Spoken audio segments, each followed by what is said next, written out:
Good morning students. Today we are starting with your lecture number 6, that is the different models of an atom. So बेटा अलग अलग time पे अलग अलग scientist ने अपने अकॉर्डिंगली एटम के स्ट्रक्चर को एक्सप्लेन करने की कोशिश की, जिसमें फर्स्ट अटेम्प्ट थी साइंटिस्ट थॉमसन्स. इसने थॉमसन्स एटॉमिक मॉडल दिया था, जिसको हम प्लम पुडिंग मॉडल भी कहते हैं, जिसको हम वाटरमेलन्स मॉडल भी कहते हैं. सीज़न है बेटा, गर्मियां हैं, आपके पास वाटरमेलन फ्रूट बड़ा फ्रीक्वेंटली अवेलेबल है. किसी भी वाटरमेलन को आप बिल्कुल सेंटर में से काटो, आप देखते हो कि सब तरफ वो रेडिश पोर्शन है, जिसमें यूनिफॉर्मली ब्लैक कलर के सीड्स जो हैं वो डिस्ट्रीब्यूट हुए हैं. बेटा इस साइंटिस्ट ने बिल्कुल अपने स्ट्रक्चर ऑफ एटम को एक पुडिंग की तरह, कि जैसे इसने कहा है कि वी हैव ए केक में हम सब तरफ सोचते हैं कि क्रीम है और उसमें कहीं कहीं हमारे पास प्लम्स या ड्राई फ्रूट्स लगे हुए हैं. इसने कहा था कि जो स्ट्रक्चर ऑफ एटम है exactly similar to the plum pudding model या रेजिन पुडिंग मॉडल या like a watermelon, in which atom is made up of negatively charged electrons which are surrounded by the positive sphere. जिसमें इस scientist ने clear कर दिया था कि ये पॉजिटिवली चार्ज्ड प्रोटॉन्स हैं और नेगेटिवली चार्ज्ड बॉडीज इलेक्ट्रॉन्स हैं. बेटा इस साइंटिस्ट ने सिंपली ये बात कही थी, atom is a circular body containing positively charged sphere called protons, in which negatively charged electrons are uniformly distributed, or number of positively charged bodies is exactly same as negatively charged body. Means atom is considered to be an electrically neutral body. But this scientist failed to give any practical evidence for existence of such body. That's why this this model of an atom was removed by the other. Listen students, according to Thomson's model, atom is made up of positively charged protons and negatively charged electrons, and these particles are equal in number, which makes an atom electrically neutral. Listen बेटा, ये वाला postulate इसका आज भी viable है, कि आज भी हमारे पास एक्सेप्टेबल है, atom is a neutral body. ये साइंटिस्ट हमारे पास थॉमसन ने बेटा कहा था, क्योंकि वो कहता था किसी भी एक एटम में total positive charges equal to the total negative charges हैं. इसने कहा था कि हमारे पास जो एटम है is looking like a plum, A resin pudding और वाटरमेलन, जिसमें हम कहेंगे कि हमारे पास, हम जानते हैं कि अगर किसी भी हम बेटा वाटरमेलन को सेंटर में से काटते हैं तो हम ये कहेंगे कि अगर हम किसी भी वाटरमेलन को सेंटर में से काट रहे हैं तो we will gate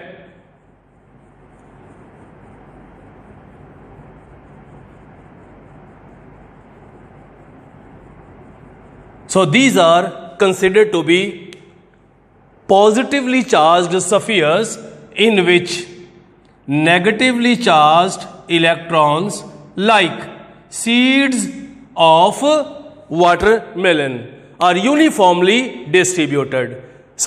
Beta, but he failed to give an experimental evidence. उसके पास कोई भी ऐसा सबूत नहीं था कि जिसको वो प्रैक्टिकली प्रूव कर सके कि कोई ऐसी बॉडी एग्जिस्ट करती है. तो बेटा इसको रिमूव किया further study of Rutherford's nuclear model. Listen बेटा, very very very very important note करो कहीं पे कि nucleus of an atom was discovered by Rutherford by performing alpha particle scattering experiment in which high speed alpha particles were bombarded over the metal having heavy nucleus like gold. So is also called Rutherford's scattering experiment. Now beta scientist Rutherford ने क्या किया था कि कोई भी एक बेटा lead block लिया। लेड ब्लॉक हमारे पास कोई ऐसी चीज़ है जिसमें से रेडियो एक्टिव रेडिएशंस जड़ी है वो ट्रांसमिट नहीं हो सकती।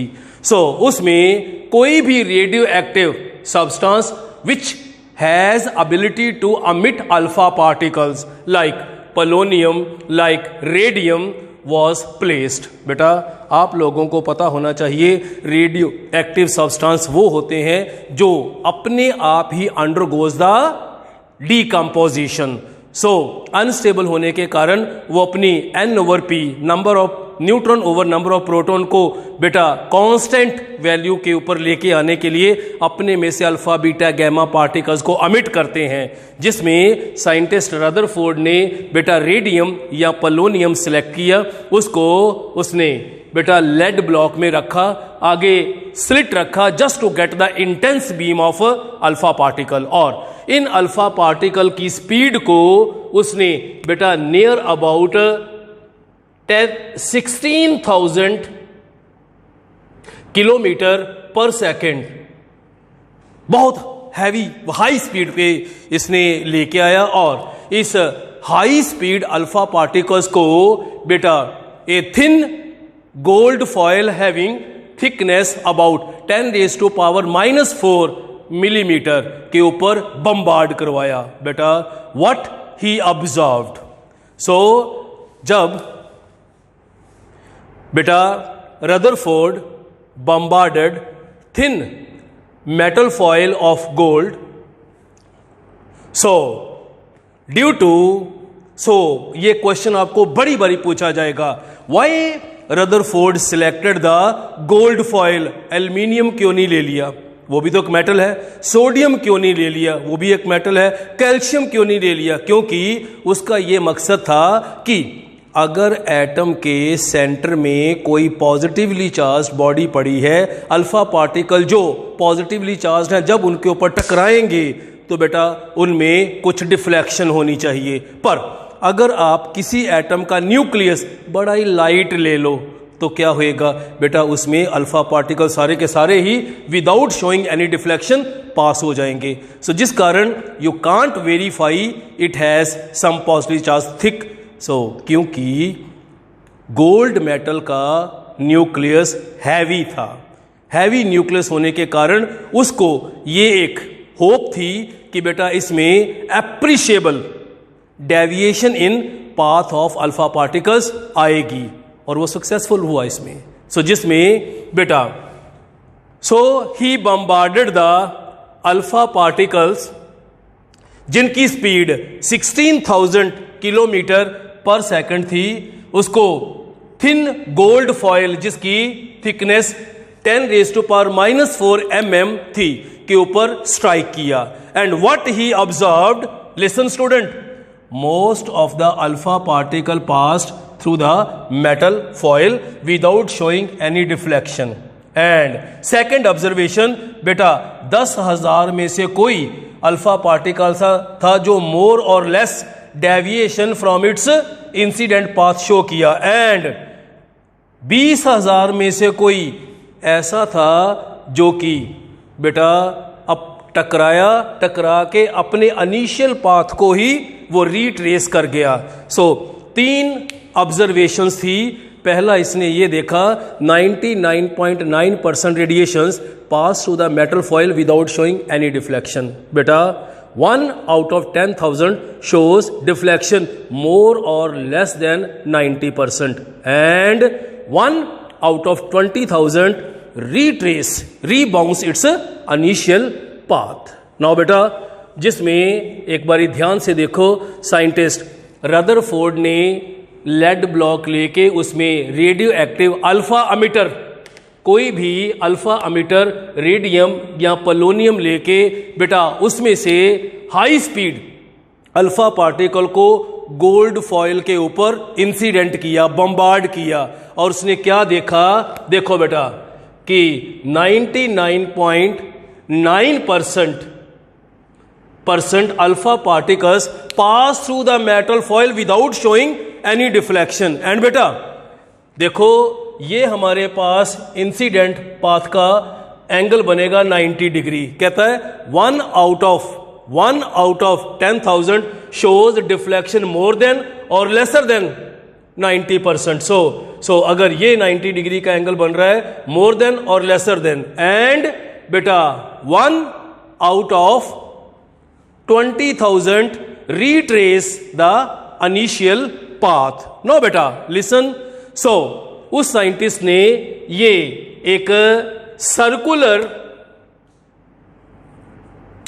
Sheet made up of zinc sulphide रखी हुई थी, और बेटा ये याद रखो जब कभी भी रेडिएशंस, जिंक सल्फाइड स्क्रीन ये एक फोटो सेंसिटिव सब्सटेंस होता है, इसके ऊपर आके टकराती हैं तो वहां से फ्लैश प्रोड्यूस होती है। जैसे ट्यूबलाइट चलती है ना, वैसे फ्लैश प्रोड्यूस होती है। उन फ्लैशेस के बेस के ऊपर ही हमें that process is called scintillation. So production of flashes when radioactive radiation strikes the surface of zinc sulfide screen is called scintillation. Now on the basis of that scintillation बेटा इस scientist ने देखा कि 99.9% alpha particle passing through because maximum scintillation observed over here, and 1 out of 10,000 show more or less than 90 degree angle deviation, and 1 out of 20,000 beta retrace its initial path. Listen beta, by performing this experiment, what were the conclusions? So derived from scientist Rutherford. First of all beta 99.9% alpha particle pass through the metal foil without showing any deflection, means first conclusion beta maximum space inside the atom is empty. So only 0.1% alpha particles show deviation. It means atom has some positively charge body, क्योंकि देखो बेटा alpha particle के ऊपर positive charge है, अगर nucleus के ऊपर भी पॉजिटिव है, पॉजिटिव रिपेल करेगा, पॉजिटिव रिपेल करेगा, अगर रिपेल करेगा, पर बेटा जो रिपल्शन हुई वो बहुत कम अल्फा पार्टिकल की थी। इसका मतलब क्या, तीसरा कंक्लूजन आया, it means size of nucleus is very very small. First, maximum space inside the atom is empty. Atom contains some positively charged bodies called nucleus, but size of nucleus is very very small. Now बेटा जी, अब अगर हम Rutherford's scattering experiment देखते हैं तो इसमें scientist Rutherford ने यह कहा था कि अगर हमारे पास बेटा किसी भी हाई स्पीड अल्फा पार्टिकल को हम किसी भी मेटल जिसका न्यूक्लियस हैवी हो उसके ऊपर बम्बार्ड करवाते हैं, तो बेटा सबसे पहले उसने कहा कि most of the alpha particle pass through the metal foil without showing any deflection. 1 out of the 10,000 shows more or lesser than 90 degree angle deflection, and beta 1 out of 20,000 so retrace its initial path. And if you want to calculate the scattering alpha particle, that can be calculated by using the relation is proportional to 1 by sin raised to power 4 into theta by 2, where theta is the angle of deflection. Now beta अब Rutherford की study को हम complete करते हुए atom को इस जगह तक ले आए हैं. साइंटिस्ट रदरफोर्ड ने कहा था एटम एक सर्कुलर बॉडी है जिसके सेंटर में एक थिक न्यूक्लियस है जिसका size 10 raised to power -15 metre है, और उसके अराउंड एक एक्स्ट्रा न्यूक्लियर स्पेस है। उस एक्स्ट्रा न्यूक्लियर स्पेस में electron revolve around the nucleus where size of that extra nuclear space will be 10 raised to power -10 meter.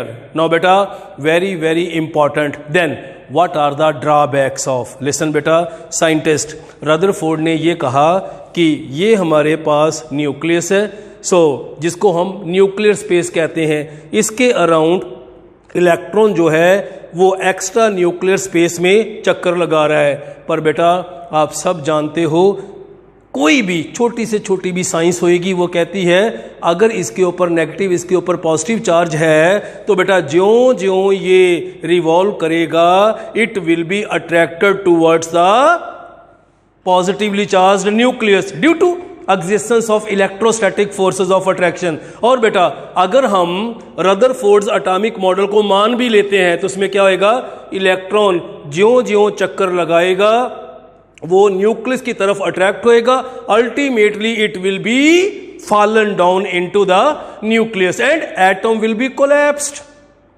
सो इससे हमने क्या ऑब्टेन किया कि Rutherford failed to explain the stability of an atom. क्यों? क्योंकि उसका atom तो स्टेबल ही नहीं है, क्योंकि उसमें जो इलेक्ट्रॉन है जो जो चक्कर लगा रहा है is approaching the nucleus and ultimately ये न्यूक्लियस के अंदर गिर जाएगा। So that was the main, कभी भी जिंदगी में पूछा जाए what was the main achievement of Rutherford, बेटा that scientist discovered the presence of positively charged thick nucleus inside the atom having size of range of 10 raised to power -15 meter। तो उसकी disadvantage क्या थी बेटा, he failed to explain the stability of an atom। क्यों? क्योंकि उसके atom में electrostatic force of attraction between electron and nucleus होने के कारण जब भी इलेक्ट्रॉन जो है न्यूक्लियस के अराउंड चक्कर लगाता है it must release energy, it must emit energy and by emitting energy it must approach to the nucleus and ultimately nucleus के अंदर इलेक्ट्रॉन आके गिर जाएगा और atom will be collapsed.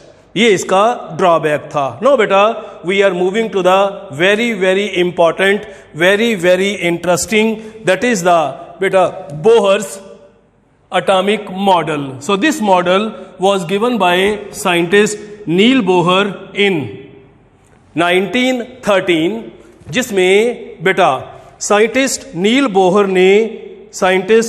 Bohr ने ये कहा था कि जो एटम है बेटा वो एक सर्कुलर बॉडी है, एटम एक सर्कुलर बॉडी है।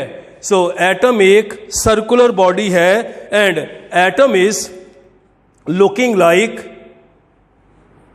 दिस कड़ा, जिसमें उसने कहा था atom is a circular body जिसके सेंटर में न्यूक्लियस है और उसके अराउंड चक्कर लगाने के लिए इलेक्ट्रॉन्स ने डेफिनेट सर्कुलर पाथ बनाए हुए हैं जिसको हम ऑर्बिट कहते हैं। और जब इलेक्ट्रॉन एक ऑर्बिट में चक्कर लगाता है ना वो एनर्जी लूज करता है ना वो एनर्जी गेन करता है। बी अटेंटिव बेटा। So most important topic of this portion is going to be started now. According to Neil Bohr, beta, atom contains positively charged thick portion at the center called nucleus, in which all neutron and protons are present. Second, size of nucleus is very very small as compared to the size of an atom. Now listen beta, electrons revolve around the nucleus in a definite circular path. So इस scientist ने ये कहा था कि अगर हम माने कि ये हमारे पास एक एटम है, उस एटम में बेटा सेंटर में positively charged thick body called nucleus पड़ी हुई है और इलेक्ट्रॉन एक डेफिनेट सर्कुलर पाथ में चक्कर लगाते हैं जिनको हम ऑर्बिट्स कहते हैं। और बेटा कॉल्ड स्टेबल ऑर्बिट्स। क्यों? क्योंकि इलेक्ट्रॉन इनमें ना एनर्जी लूज करेंगे ना गेन करेंगे, ये स्टेबल माने जाते हैं। Non radiating means no loss और gain of energy while revolution of electron around the, or these are also called stationary, means with no change, having planetary motion of electrons around the nucleus. Now listen बेटा, अगर मैं मान रहा हूं कि मेरे पास ये न्यूक्लियस पॉजिटिवली चार्ज्ड है और इलेक्ट्रॉन नेगेटिवली चार्ज्ड है, there must be existence of a strong electrostatic force of attraction between negatively charged electron and positively charged nucleus, which is represented by Z square by R square. Z is the atomic number of an atom. E is the charge present on electron, that is 1.602 into 10 raised to power minus 19 coulomb is the average distance of electron from the nucleus का square. और बेटा आप जानते हो कि जब कभी भी हम किसी भी चीज को सर्कुलर मोशन में लेते हैं तो आप अपने घर में एक एक्सपेरिमेंट कर सकते हो। किसी भी थ्रेड के साथ बेटा एक पत्थर बांधो, पत्थर बांध के उसको घुमाओ, जब वो छोड़ोगे आपकी तरफ आएगा या आपसे अवे जाएगा? वेरी गुड सर, हमसे दूर जाता है। सो वो वाली फोर्स ऑफ अट्रैक्शन जो किसी भी बॉडी रोटेशन में है उसको छोड़ने से वो दूर को लेके जाती है बेटा, that is said to be the centrifugal force which is responsible for movement of body away from the centre. So जिसको हम कैलकुलेट करते हैं, अगर हम कहते हैं कि कोई भी इलेक्ट्रॉन विद वेलोसिटी v जिसका मास m है और जिसका डिस्टेंस न्यूक्लियस से r है, तो बेटा इसमें centrifugal force will be equal to mv square by r square, और जो इलेक्ट्रोस्टैटिक फोर्स है उसको हम सेंट्रीपिटल फोर्स भी कहते हैं। और बेटा साइंटिस्ट बोहर ने यह कहा था कि force of attraction between electron and nucleus is balanced by the centrifugal force। Physics में पढ़ोगे आप बेटा, इसने यही कहा था, अगर सेंट्रीपिटल फोर्स सेंट्रीफ्यूगल फोर्स से बैलेंस हो गई है, कि अगर मैं कहूं कि मेरे पास ये एटम है बेटा, इसमें जो फोर्स मेरी फिंगर को बाहर को लेके जा रही है that is called centrifugal force, और जो फोर्स मेरी फिंगर को अंदर को रख रही है that is called centripetal force. अगर सेंट्रीपिटल फोर्स सेंट्रीफ्यूगल फोर्स से बैलेंस हो जाएगी तो क्या मेरी फिंगर या अबव या अवे या टुवर्ड्स आ पाएगी? नहीं बेटा, मेन यही पॉइंट था कि Y atom is revolving in a definite circular path. उसमें इलेक्ट्रॉन न्यूक्लियस के परे नहीं जा रहा, न्यूक्लियस की तरफ क्यों नहीं आ रहा? क्यों? क्योंकि centrifugal force and electrostatic force of attraction are balanced, that is mv square over r square is equal to z square over r square. Now बेटा उसके बाद नेक्स्ट पास्टुलेट में साइंटिस्ट बोहर ने यह कहा था कि अगर कोई भी इलेक्ट्रॉन कंटिन्यूसली सर्कुलर मोशन में अपने एंगल को चेंज कर रहा है, तो अगर मैं उसका एंगुलर मोमेंटम कैलकुलेट करना चाहता हूं, that will be calculated by using the relation mvr is equal to nh over 2 pi, where m is the mass of electron 9.1 into 10 raised to power minus 31 kilogram, v is the velocity of electron, r is the radii of an atom।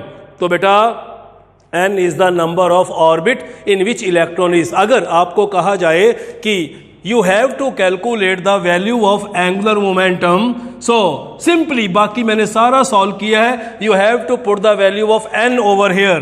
so अगर first orbit है n is equal to 1, तो angular momentum will be equal to 1 h over 2 pi is equal to h over 2 pi। Similarly, if you are to calculate the angular momentum of electron revolving in second orbit, simply you have to put the value of n. It will be 2h over 2 pi will be equal to h over pi। So if you want to calculate it will be 3h/2 pi. It will be 4h/2 pi will be equal to 2h/pi.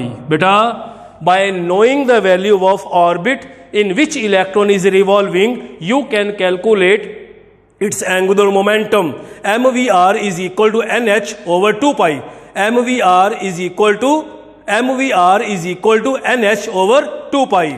First, Bohr ने कहा था कि atom के centre में एक massive central core है, एक thick central body है जो पॉजिटिवली चार्ज्ड है, जिसमें न्यूट्रॉन एंड प्रोटॉन रहते हैं, जिसका साइज बहुत छोटा था, और उसके around negatively charged electrons definite circular path called stationary orbits, called stable orbits, called non radiating orbits में इलेक्ट्रॉन चक्कर लगाते हैं. और ये स्टेबल, स्टेशनरी, नॉन रेडिएटिंग क्यों है? क्योंकि इलेक्ट्रॉन की electrostatic force of attraction is balanced bye, very good, centrifugal force के साथ वो बैलेंस हुई होती है. नाउ अगला पॉस्टुलेट उसने कहा, if you are to calculate the angular momentum of an electron, बेटा that can be calculated by using the relation nh/2 pi, where by knowing the value of n, it is the number of orbit in which electron, it is the number of orbit in which electron is revolving. So we can calculate the angular momentum. Now listen beta, very very important. If you have to calculate the average distance of electron from the nucleus, that is called atomic radius or atomic radii, both are same. So if you have to calculate, then you have to use the relation, beta, atomic radii of nth orbit is equal to h square by 4 pi square me square k into, बेटा ये वाली value को आपको जिंदगी में learn करने की जरूरत नहीं है. इन सब की वैल्यू को पुट करके जो आप लोगों ने लर्न करना है कि r n is equal to 0.528 into n square by z, where n is the number of orbit, z is the atomic number. So you have to learn this formula, that is Rn is equal to 0.528 into n square by z, it is in angstrom. अगर आपके पास hydrogen atom है, hydrogen atom के आप different orbit की में different atomic orbital की orbit की value calculate करना चाहते हो, तो बेटा that will be calculated by using this relation, जिसमें याद रखो हाइड्रोजन एटम का मतलब है कि z इज इक्वल टू 1 होएगा. बाकी बेटा आपके पास फार्मूला था कि r n is equal to 0.528 into n square by z. Z तो आपके पास 1 ही आ गया, तो इसमें अगर फर्स्ट रेडियाई तो it will be 0.528 into 1 the square in angstrom. अगर सेकंड रेडियाई तो it will be 0.528 into 2 the square in angstrom. अगर third radii it will be 0.528 into 3 the square in angstrom. और अगर फोर्थ रेडियाई निकालना है 0.528 into 4 the square in angstrom. It means बेटा radius is directly proportional to n the square and radius is inversely proportional to atomic number. So इसकी practice में बाद में आपको करवाऊंगा एक पूरा लेक्चर बेटा, उसमें मैं इस सब के लिए इंपॉर्टेंट क्वेश्चन बना के उसमें सारे के सारे डिस्कस करेंगे कि किस तरीके के क्वेश्चन पूछे जा सकते हैं। सो बेटा याद रखो कि आपने किसी भी अगर एटम के रेडियस की वैल्यू कैलकुलेट करनी है, सो याद रखो जिसमें अगर कहा जाए कि radii of orbit of any atom that will be equal to बेटा first radii of hydrogen atom, जिसकी वैल्यू आपको पता लग गई है कितनी होती है 0.528 angstrom into n square by z in angstrom. किसी भी एटम का, हीलियम का, लिथियम का, सोडियम का, कोई भी, बस आपको दो चीजें पता होनी चाहिए कि बेटा उसमें कौन से ऑर्बिट में इलेक्ट्रॉन चक्कर लगा रहा है n, और वो कौन सा एटम है। बाकी ये वैल्यू हमेशा फिक्स रहेगी, it is 0.528। So into n square by z कर लो। नाउ बेटा we are moving to the next and seventh postulate. If you are to calculate the velocity of an electron present in any orbit याद रखो velocity can be calculated by using the relation 2 pi e square k by h। इसको आपने learn नहीं करना, आपने learn करना है कि 2.188 इंटू 10⁸ सेंटीमीटर पर सेकेंड या 6 मीटर पर सेकेंड इंटू z/n। जैसे मैंने आपको यह कहा था कि रेडियस में आपने वैल्यू याद करनी है 0.528 into n square by z। Constant आपके पास आ गया। सिमिलरली आपके पास एक नया कांस्टेंट आ गया 2.188 into 10⁻⁻6 into z/n। So by using this relation you can calculate. अगर मैं कहूं कि मेरे पास बेटा velocity of electron in different orbit of hydrogen atom, जिसमें हाइड्रोजन एटम आप जानते हो कि z इज इक्वल टू 1 है, तो बेटा ये क्या बनेगा velocity in this 2.188 into 10⁻6 into 1/1। It will be in centimetre per second. आपको पूछा जाए what happens to the velocity as electron jump from first orbit to second orbit, simply you have to change the value of n। तो ये क्या बन जाएगा, सो 2.188 into 10⁻6 into 1/2। सो याद रखो किसी भी एटम में इलेक्ट्रॉन जब पहले ऑर्बिट से दूसरे में जाएगा उसकी वेलोसिटी हाफ हो जाएगी डिवाइडेड बाय 2।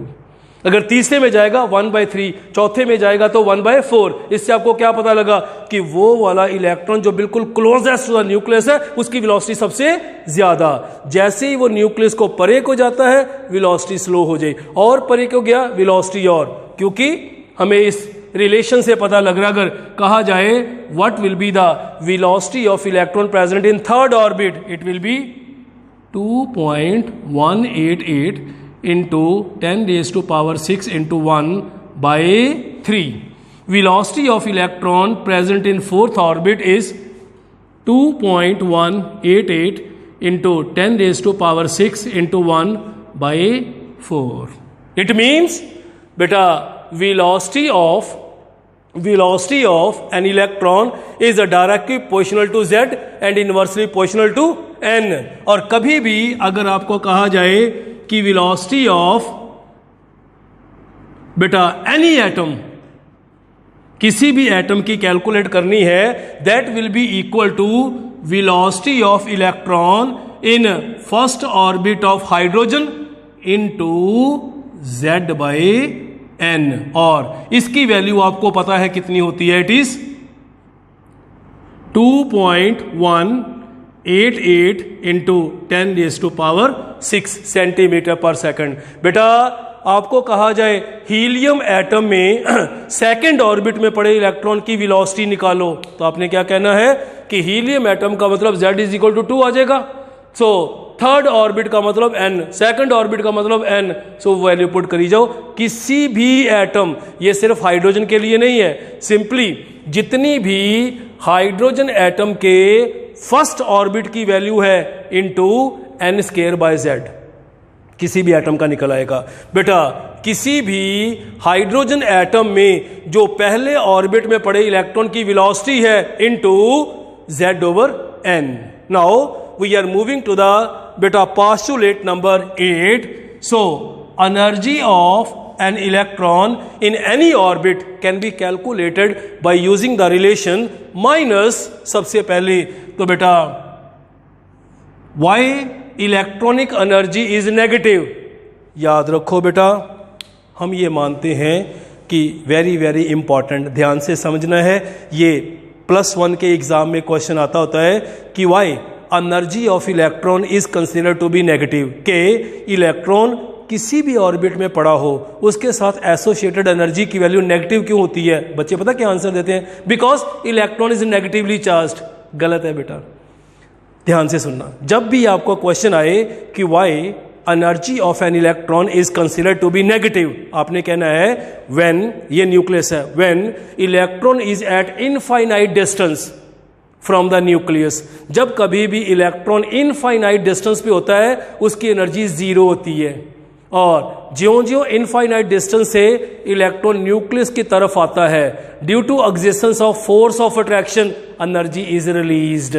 सो 0 में से कुछ भी माइनस करोगे आंसर नेगेटिव आएगा। सो ये याद रखो कि अगर मैं कहूं कि मेरे पास सपोज यहां पे एक न्यूक्लियस है, इलेक्ट्रॉन इनफाइनाइट डिस्टेंस पे पड़ा हुआ है, इनफाइनाइट, तो बेटा वहां पे उसकी एनर्जी 0 होती है। सो ज्यों ज्यों वो न्यूक्लियस की तरफ अप्रोच करेगा, ये इलेक्ट्रॉन यहां से यहां आएगा, कुछ एनर्जी रिलीज होएगी, 0 minus release anything always negative.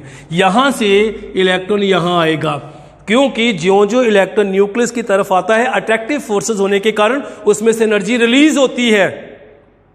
इसका मतलब आपको क्या पता लगा कि जो इलेक्ट्रॉन बिल्कुल न्यूक्लियस के नजदीक है उसकी एनर्जी सबसे कम है और वो मोस्ट स्टेबल स्टेट मानी जाती है, उसको हम ग्राउंड स्टेट कहते हैं। नो बेटा, सो आप लोगों को ये चीज याद करने की जरूरत नहीं है, आपने सिर्फ ये आपको +1 में बेटा ये वाली वैल्यूज 2 लर्न करनी है, एक ये और एक ये, बाकी माइंड में होनी जरूरी है। पर 99.9% एप्लीकेबल यही है कि अगर हम किलो जॉल पर मोल में लें तो ये वाली जो आपके पास थोड़ी टेक्निकल वैल्यू थी वो आ जाती है -1312, बाकी इंटू Z² ओवर n²। ये क्या था बेटा 0.528 इंटू n² बाय Z, ये था 2.188 इंटू Z ओवर n। तो ये बन गया हमारे पास -1312 इंटू Z² ओवर n²। यहां अगर इलेक्ट्रॉन वोल्ट पर एटम में दी हुई है तो -13.6 इंटू Z² ओवर n²। सो अगर मेरे को कहा जाए कि आपके पास बेटा हाइड्रोजन एटम है, उसमें पड़े इलेक्ट्रॉन की डिफरेंट ऑर्बिट में एनर्जी कैलकुलेट करो, तो बेटा that will be equal to, hydrogen atom का मतलब है Z इज इक्वल टू 1 है, फर्स्ट ऑर्बिट का मतलब है n इज इक्वल टू, और फार्मूला क्या बनेगा, मैं ये वाला लेने लगाऊं बेटा, it is -13.6 into 1² over 1²। It will be -13.6 electron volt per atom. Similarly it will be -13.6 into 1² over 2² in electron volt per atom. So -13.6 into 13.6 into 1² over 3². It will be in electron volt per atom. So -13.6 into 10 raised to power into 1² over 4² in electron volt per atom. Similarly बेटा याद रखो, अगर आपको कहा जाए कि energy of electron in any atom, तो आपने रंधावा सर का फॉर्मूला कहना है कि energy of electron in first orbit of hydrogen into z square over n square. अगर उसको किलो जॉल में निकालोगे तो ये आएगा, इलेक्ट्रॉन वोल्ट में निकालोगे। नो बेटा, अब इस फार्मूले से हमें क्या पता लगा? लिसन, बच्चे बड़ी बड़ी कंफ्यूज हो जाते हैं कि sir energy is directly proportional to z, पर बेटा आगे नेगेटिव है। इसका मतलब है कि energy is inversely proportional to, और यहां पे लग रहा है इनवर्सली पर नेगेटिव होने के कारण क्या है? Directly proportional to n square. का मतलब क्या है कि ज्यों ज्यों किसी भी एटम में न्यूक्लियस से हम परे जाते हैं, सर रेडियाई बड़ा हो ही जा रहा है, सर वेलोसिटी कम हो ही जा रही है, सर एनर्जी बढ़ती जा रही है। और जब इनफाइनाइट डिस्टेंस होएगा वहां पे एनर्जी की वैल्यू बेटा 0 होएगी। मैं ये वाले 3 पॉइंट एक बारी फिर से आराम से बेटा समझाने लगा हूं। 4 पॉइंट कर देता हूं। सबसे पहले, if you are to calculate the angular momentum of an electron that can be calculated by using the relation NH/2π। If you are to calculate the atomic radii, that can be calculated by using the relation Rn is equal to 0.528 into n square by z। और अगर किसी भी atom में hydrogen के अलावा कहा जाए helium 1 positive, lithium 2 positive में रेडियाई निकालो। वेरी सिंपल, जो रेडियाई हाइड्रोजन एटम के फर्स्ट ऑर्बिट का था into n square by z। और सिमिलरली बेटा अगर आपने वेलोसिटी कैलकुलेट करनी है, that can be calculated by using the relation 2.188 into 10⁻⁶ into z by n into z by n। और अगर किसी भी इलेक्ट्रॉन की वेलोसिटी किसी और एटम में, हीलियम में, लिथियम में, ब्रिलियम में, तो कुछ नहीं है, velocity of electron in first orbit of hydrogen into z/n। Is it? और अगर आपने एनर्जी कैलकुलेट करनी है, एनर्जी कैन बी, मैंने 2 फार्मूले आपको कहा, रेडिश किया हुआ है, इसके साथ याद रखो कि energy of an electron present in any orbit is always equal to -1312 into z square over n square. That will be in kilojoule per mole. अगर आपने जॉउल पर एटम में निकालनी है, अगर आपने किलो कैलोरीज पर मोल में, अगर आपने आर्ग्स पर एटम में निकालनी है, आर्ग्स पर एटम में निकालनी है बाय दिस। सो अगर आपने इलेक्ट्रॉन वोल्ट पर एटम में, it is -13.6 into z square over n square. Now बेटा याद रखो, अगर आपको कहा जाए कि energy of electron any atom other than hydrogen, तो क्या कहना है? Energy of electron in first orbit of hydrogen into z square by n। जितनी भी हाइड्रोजन एटम में बेटा फर्स्ट ऑर्बिट में एनर्जी है उसको into z square over n square कर दो। सो अगर आप यहां पे इलेक्ट्रॉन वोल्ट पर एटम, तो यहां पे 13-13.6, अगर किलो जॉल पर मोल में तो फिर -1312 into z square over n square. So बेटा लेक्चर बड़ा ही टेक्निकल था, इसको बड़े आराम से ध्यान से आपने लर्न करना है। इसके बाद मैं अभी ख़त्म नहीं हुआ, इसके बाद बेटा अगले लेक्चर में मैं इसके रेस्ट ऑफ द पोस्टुलेट्स आपको भेजूंगा। Thank you very much.